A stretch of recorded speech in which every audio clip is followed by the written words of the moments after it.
ایک نوجوان کو باپ نے انجینئر بنایا، ایک لوتا بیٹا اور کوئی بیٹی وغیرہ نہیں، ایک ہی بیٹا، باپ نے انجینئر بنایا اور بیٹا کی سروس ہو گئی سعودی عرب میں۔ سعودی عرب سے آیا تو ماں سوچی کہ اب ہم لوگ بوڑھے ہو چکے ہیں، گھر میں کوئی ہے نہیں، بیٹے کی شادی کرا دیتے ہیں تو کم از کم بہو آ جائے گی گھر میں تو تھوڑا سا میری مدد ہو جائے گی۔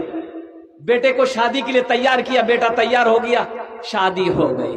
اب شادی جو ہو گئی، اب یہ لڑکا اب سعودی جانے والا ہے لیکن اکیلے نہیں، دل پھینک عاشق تھا۔ بیوی بولی سنا یہ سعودی جو ہے گی یہاں جاؤں گی، بولا تیز بات تو پیچھو ہم جو نہیں ہمارا من نہیں لگتا، یہ وہاں رہا ہمیں یہاں رہو نہیں چلتی گاڑی۔ تو لڑکا تو عاشق تھا بیوی کا عاشق تھا، بولا ٹھیک ہے تم بھی میرے ساتھ سعودی چلنا۔ جب یہ بات ماں کے کانوں میں پہنچی نا کہ میرا بیٹا سعودی جا رہا ہے، بہو کو بھی لے کے جا رہا ہے، تو ماں نے سمجھائی بیٹے کو، بیٹا میرے لال تیرا نکاح میں نے کروایا، تیری شادی کروائی اس لیے کہ میرے گھر میں بہو آ جائے گی، ہم لوگوں کی تھوڑی خدمت کر لے گی اور 2 وقت کی روٹی ہم لوگوں کو مل جائے گی۔ تو بیٹے نے کہا کہ نہیں امی، یہ میرے بنا اکیلے نہیں رہ پائے گی، آپ لوگ رہیے نا جیسے پہلے رہتے تھے ویسے رہیے نا، یہ میرے ساتھ سعودی جائے گی۔ نہ ماں کا سنا نہ باپ کا سنا، بیوی کو لے لیا، ویزا بنائے، سعودی چلا گیا۔ 14 سال کا عرصہ گزرا۔ کتنے سال گزرے بھائی، کتنے سال گزرے؟ 14 سال گزر گیا۔ ان 14 سال میں وہ 12 حج کیا۔ کتنا حج کیا؟ ایک بار دیکھ رہا ہے کہ خانہ کعبہ کے پاس میں بیٹھ کر، خانہ کعبہ کے پاس بیٹھ کر زار و قطار رو رہا ہے، زار و قطار رو رہا ہے۔ پیچھے سے کندھے پر کسی نے ہاتھ رکھا اور پوچھا کہ بیٹا کون ایسا گناہ تم نے کیا ہے جو اس طریقے زار و قطار رو رہے ہو، کیا بات ہے؟ تو وہ نوجوان کہتا ہے کہ بابا یہ میرا 12واں حج ہے، جب بھی میں حج کرنے آتا ہوں ایسا لگتا ہے میرے دل پہ کسی نے تالا لگا دیا ہے۔ تو بزرگ اللہ والے تھے، سمجھ گئے، انہوں نے کہا کہ لگتا ہے تم نے کسی کا دل دکھایا ہے، تیری ماں زندہ ہے، باپ زندہ ہے؟ یہ نوجوان اور رونے لگا، بولے کہ 14 سال ہو گئے، نہ ماں کو دیکھا نہ باپ کو دیکھا، وہ کس حال میں ہے مجھے پتا نہیں، مجھے خبر نہیں۔ تو بزرگ نے کہا اے نوجوان، پھر یہ خانہ کعبہ میں بیٹھ کر کیا کر رہا ہے؟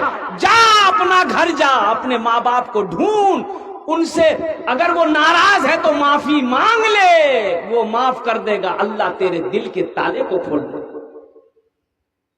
یہ نوجوان اٹھا، روم پہ آیا، سارا سامان پیک کیا، ٹکٹ بنایا، ہندوستان پہنچا، اور اپنا جس بستی کا رہنے والا تھا نا، وہ بستی جب پہنچا قریب میں تو دیکھا کہ بلڈنگ ہی بلڈنگ ہے، سب پکے کا مکان بنا لیا۔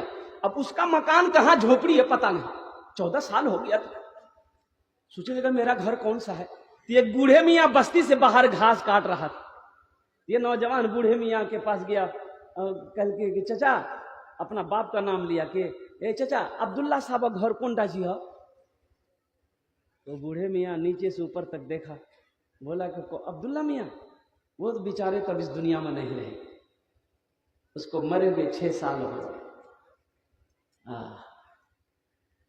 یہ نوجوان رونے لگا، بولے کیسے مر گیا؟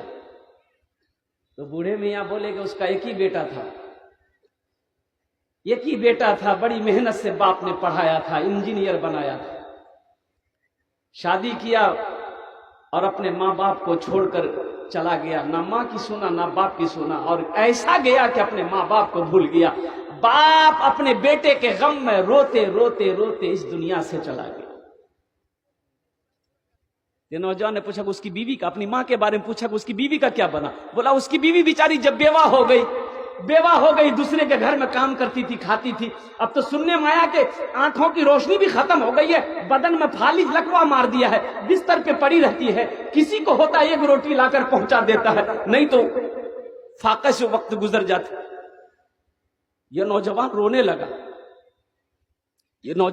لگا تو وہ بوڑھے میاں پوچھنے لگے کہ تم کون ہو، اس کا کون لگتے ہو؟ تو انہوں نے کہا کہ چچا میں آپ کو کیا بتاؤں، وہ گنہگار بیٹا کوئی اور نہیں میں ہی۔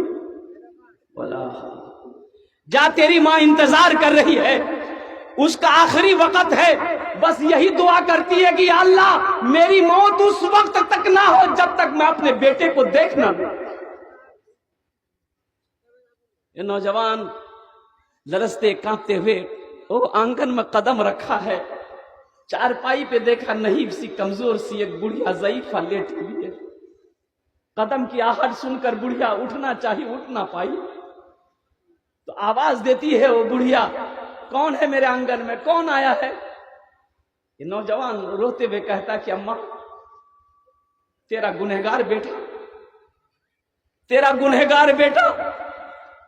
تو ماں کے کانوں میں جب بیٹے کی آواز پڑتی ہے تو ماں ہے نا، ماں کہتی ہے بیٹا وہاں کھڑا ہو کر کیا کرتا ہے، میرے قریب آ جا، آنکھ تو نہیں ہے کہ تجھے دیکھ پاؤں، میرے کلیجے سے لگ جا تاکہ میرے دل کو ٹھنڈک مل جائے۔ ابھی زندہ ہے تیری ماں، اپنی جنت بنا لو نا، علم و ہنر خرید لی، شہرت خرید لی، علم و ہنر خرید لی، شہرت خرید لی، ہر عافیت خرید لی، برکت خرید لی۔ ایک شب جو ماں کے پاؤں دبا کر میں سو گیا، ایک شب جو ماں کے پاؤں دبا کر میں سو گیا، ایسا لگا کہ میں نے، ایسا دیکھا کہ میں نے جنت خرید لی۔ ابھی زندہ ہے تیری ماں، اپنی جنت بنا لو نا، بنا لو بنا لو بنا لو، ابھی زندہ ہے تیری ماں، اپنی جنت بنا لو نا۔ انشاءاللہ ماں باپ کی قدر کریں گے، کتنے لوگ کریں گے انشاءاللہ؟ ہاتھ اٹھاؤ میں دعا کروں گا۔ الحمدللہ ماشاءاللہ، اے اللہ ہمارے بچوں نے، نوجوانوں نے ہاتھوں کو بلند کیا ہے۔ اے اللہ اگر ہمارے بچوں سے، نوجوانوں سے اگر ماں باپ کی بارگاہ میں بے ادبی غلطی ہو گئی ہے، اے اللہ